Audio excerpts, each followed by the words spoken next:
about the Meat Inspection Act and the Pure Food and Drug Act. I'm going to talk about more laws now, but these are like the two bad, good. I mean, these are the ones you need to know. Okay, and then you need to know the three amendments. All right, we're going to talk about 16th, 17th, and 18th. So let's get at it. 16th Amendment. Let's keep this easy. We're going to keep this short and sweet. All right? The one thing you need to know about the 16th Amendment, income tax. It is authorizing the government to instill an income tax on people. I need to, now that you know that, income tax, 16th Amendment, I need to talk about something because it's going to drive me nuts if I don't. The Constitution states that the legislative branch, Congress, already can tax us.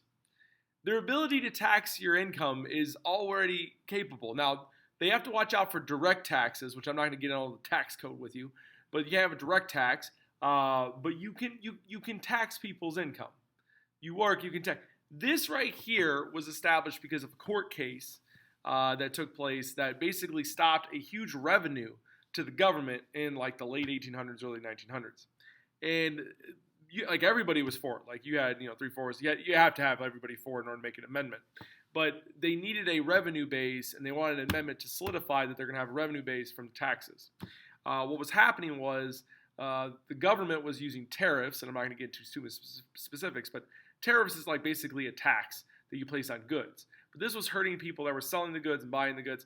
So the income tax for the 16th Amendment was installed here as a protection measure to make sure that the government doesn't have to go through any kind of loopholes, even though it even says in Article 1, when you read Article 1 in its entirety, it talks about the idea that Congress has the power to levy taxes. So it just seems weird that you have two of these kind of whatever. But income tax, remember income tax for the 16th Amendment, you're good.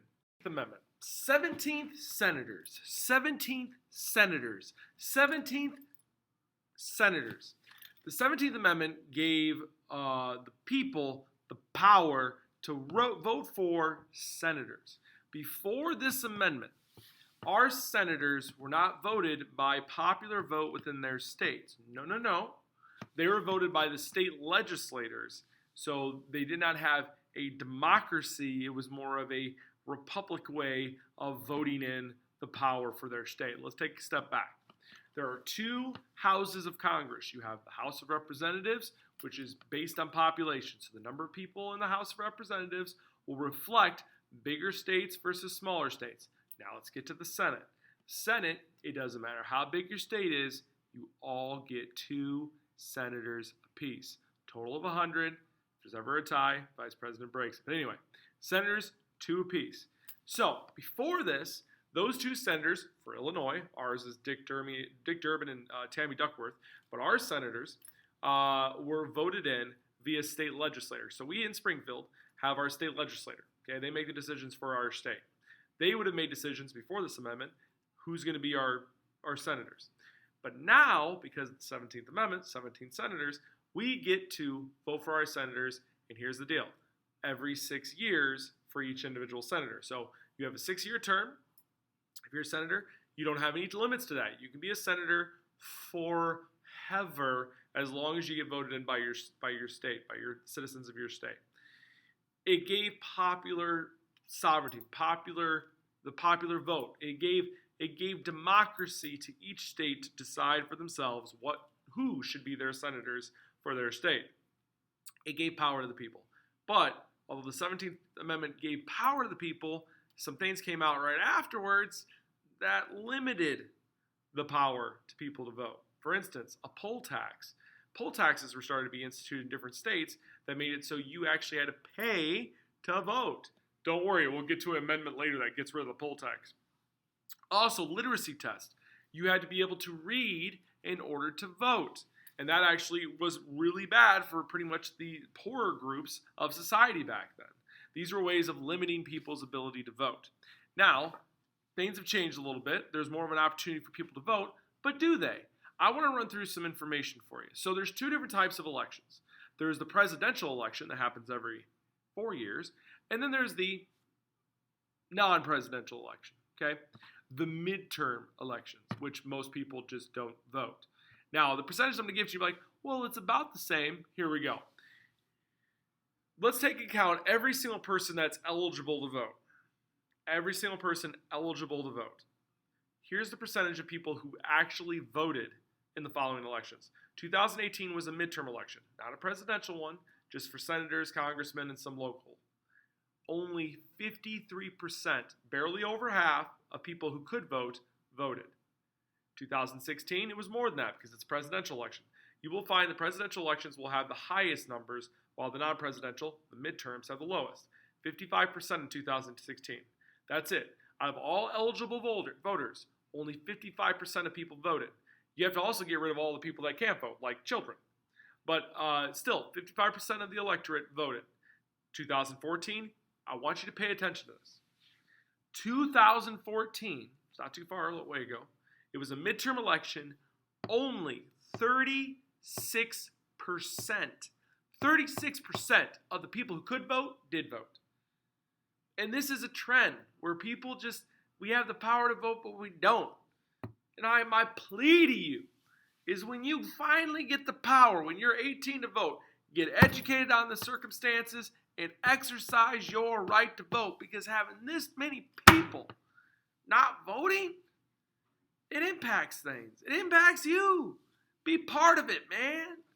Learn. Vote. 17th Amendment gives you the power to vote for senators. 2 people in your state that controls the laws of our nation. Exercise power to vote, people. 16th, that's, your income tax. We got the 17th Amendment, which is, you vote for your senators. Now let's get to the most important amendment ever to be made. It's not really that important because we repeal it in a few years. The 18th Amendment prohibits the sale of alcohol. It makes it so you can't buy alcohol. Actually, it prohibits the manufacturing, selling, and transportation of alcohol. You could technically drink alcohol, but you can't make it. You can't transport it. You can't sell it. So basically, it makes it illegal to have alcohol. So why does this come about? What's happening here? First things first, let's get this out of the way. Back in the day, you didn't have to be 21 to drink. You have to be 21 now. When you're 18, you're technically an adult. You're 18 years old, you get to vote. 18 years old, you can get drafted. You can fight for the country. You can't drink yet, though. So at 18, no more alcohol. But guess what? At 21, you can drink, right? But guess what? The 21st Amendment will get rid of the 18th Amendment, which means 21, you can drink again according to the Constitution. So at 18, you can't drink. You can do everything else. 18th Amendment stops the booze. The 21st Amendment, when you turn 21, you can drink again. It's kind of a way to remember those two amendments tied together. And again, that's why I said this amendment is not that really important, because we get rid of it not too long afterwards. So what's happening? Why is the 18th Amendment, why does it get repealed? So there's this thing called the temperance movement. The temperance movement was led by mostly women. And keep in mind, women can't vote yet. Women can't vote till the next amendment, the 19th. We're not going to talk about that until after Christmas. So the 19th Amendment gives them the right to vote. They still can't vote. The 18th Amendment, they're pushing for the 18th Amendment, the temperance movement is. They're pushing for getting rid of alcohol because they're seeing the impacts alcohol is having on society. They're seeing that men who are going through before the progressive, who are going through the Gilded Age, the age where they're making them work 12-hour shifts, 6 days a week, that they're turning to booze because they're so depressed. They're turning to booze because they want to deal with the fact that they have to go back to the job the next day and work 12 hours in a steel factory and they might lose their face.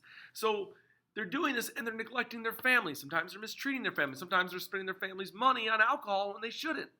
And the women are like, we need to get this done. So they're pushing for the 18th Amendment. They're pushing for this idea of getting rid of alcohol in society. And then they do. The 18th Amendment is passed, and we're going to talk about what happens out of this when we get back from winter break. But I want you to imagine today, if somebody goes, you know what, that 18th Amendment had something going for it. Let's do it again. And they pass another amendment repealing the repeal. So basically saying alcohol is no longer allowed. Here's how it impact our economy if you got rid of alcohol. 4 million jobs, 4 million with an M, jobs gone like that. Now, I'm not going to tell you how much alcohol makes as far as profit goes, but I will tell you how much it makes our government. 70 billion with a B dollars of income tax, or sorry, tax revenue is taken in just by alcohol sales. So not only would 4 million people lose their job, the government will lose a nice paycheck from all those tax revenue that you get from the sales. That's $70 billion. So I don't think that you're ever going to get rid of alcohol again. It would be very difficult. Matter of fact, I challenge anyone to watch commercials and not see a bunch of alcohol commercials eventually, especially during the Super Bowl.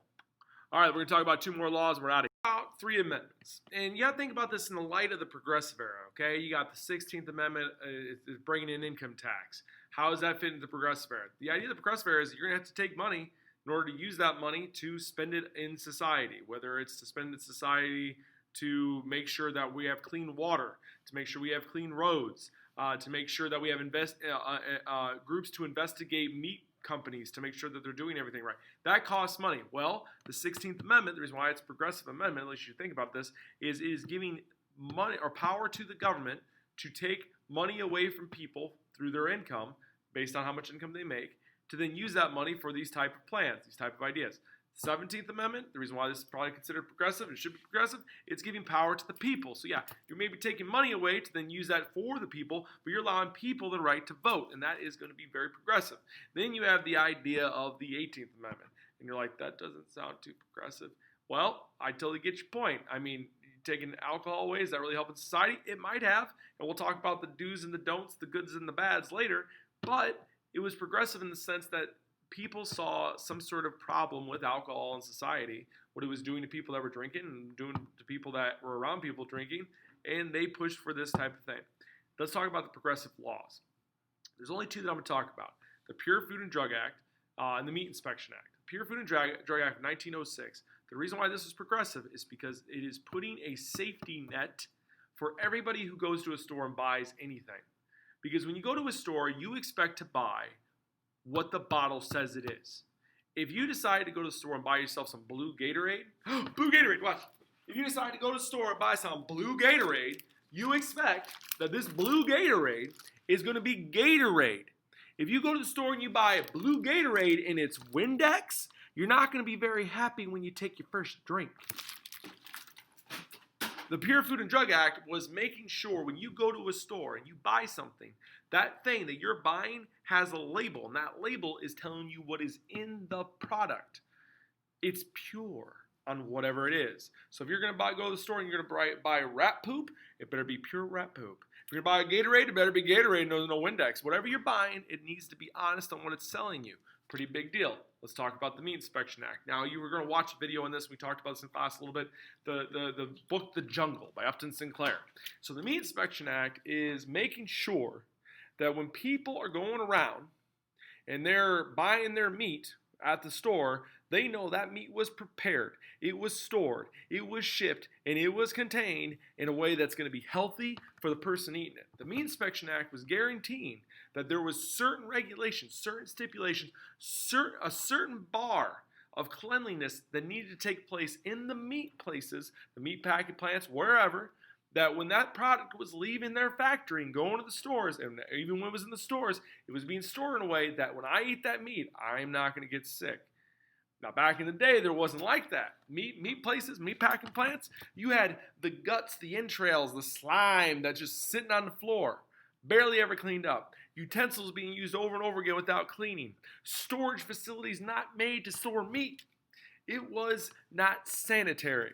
Rats living inside the factories, all this stuff. Now, if you've ever worked for some place like a McDonald's or Walmart, anywhere with food, you're going to know that you have to follow certain guidelines when it comes to food.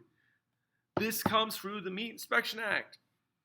It's this idea that government is going to look out for the people. And yes, is it the inconvenience of a business? Sure, but that business probably isn't doing too well with their stuff if they're not keeping it healthy. So the Meat Inspection Act, Pure Food and Drug Act, it was laws put in place to make sure that the people of the United States can know what they're buying is not going to hurt them. What they're buying is what they're paying for. Progressive era plan, man. Progressive era laws, progressive era amendments. Video out. I'll see you later.